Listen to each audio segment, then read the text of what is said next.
É preciso mesmo estudar teoria musical para ser um bom músico? Bom, na verdade a resposta é um pouco mais complicada que a própria pergunta, mas a gente chega lá. Primeira coisa que a gente tem que ter em mente é que muita gente não sabe muito bem o que é teoria musical e acaba confundindo a leitura da partitura com a teoria musical, certo? Para você entender melhor essa diferença. Imagina numa sala de aula, crianças de 10 anos, a professora escreve na lousa uma frase e pede para que o garotinho da primeira fila leia.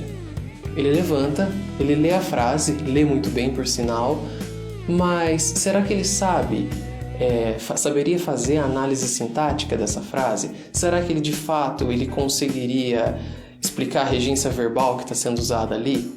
Não, ele sabe ler, ponto. Então acho que você já começou a entender que ler música é diferente de saber teoria musical, tá? Quando a gente está falando de teoria, a gente está falando da gramática da música, daquele conjunto de regras que fazem as coisas soarem como soam e conseguem explicar com mais clareza quais seriam as diferenças entre um baião e um blues e as semelhanças, certo? Ou por que uma música triste soa triste, por que uma música mais alegre soa assim, mais alegre. A teoria musical é esse conjunto de regras, entendeu? É bem mais do que simplesmente a música escrita no papel. Agora que você já entendeu, a gente pode voltar para a primeira pergunta. É possível ser um bom músico sem conhecer teoria musical? Sim.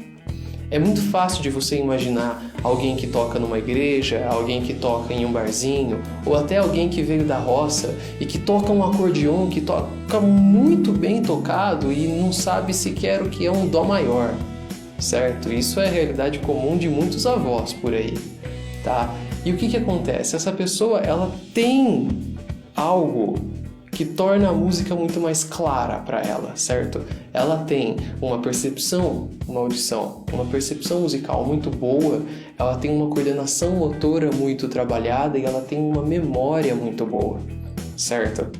Só que essas pessoas, elas são a minoria. A maioria de nós, ou às vezes tem uma percepção muito boa, mas a memória não é tão boa assim, e o contrário também é verdade, enfim. Aprender a teoria musical serve para expandir os horizontes de quem não tem todo esse potencial, ou seja, nós, a maioria das pessoas, nós não temos tanto potencial. A teoria musical, ela serve para expandir o nosso horizonte. Agora, vamos pensar uma maneira mais prática, um argumento mais prático para você aprender teoria musical. Suponhamos que você toca na sua igreja e o pastor, padre, celebrante resolveu pedir para você fazer um fundo musical e você precisa criar aquela atmosfera, certo? Que é uma atmosfera característica. Ela não é nem triste, mas ela também não é alegre. Ela é uma atmosfera de reflexão. Você precisaria escolher uma escala. Você precisaria escolher as notas para improvisar e criar essa atmosfera. Se você conhece a teoria, você consegue fazer isso com muito mais facilidade. Agora vamos supor que você está na sua banda, o cantor vai ser substituído por uma outra pessoa que não canta as músicas no mesmo tom, certo? Vai ser muito mais fácil para você modular, ou seja, trocar o tom das músicas, se você conhecer de fato a teoria musical e não ficar procurando os acordes instintivamente no braço da guitarra. Você vai saber de fato aonde ir, você vai saber o que fazer. Então, para isso sim, aprender teoria musical. Ela te transforma, ela te torna muito mais versátil. Eu sei que tem muito mais coisas para serem ditas acerca da teoria musical, não daria para fazer uma videodica completa, né? Essa é a dica da semana, deveria ser uma aula, mas eu acho que eu consegui esclarecer alguns pontos, tá? Então, até a semana que vem. Dúvidas, podem deixar comentários aí, tá bom?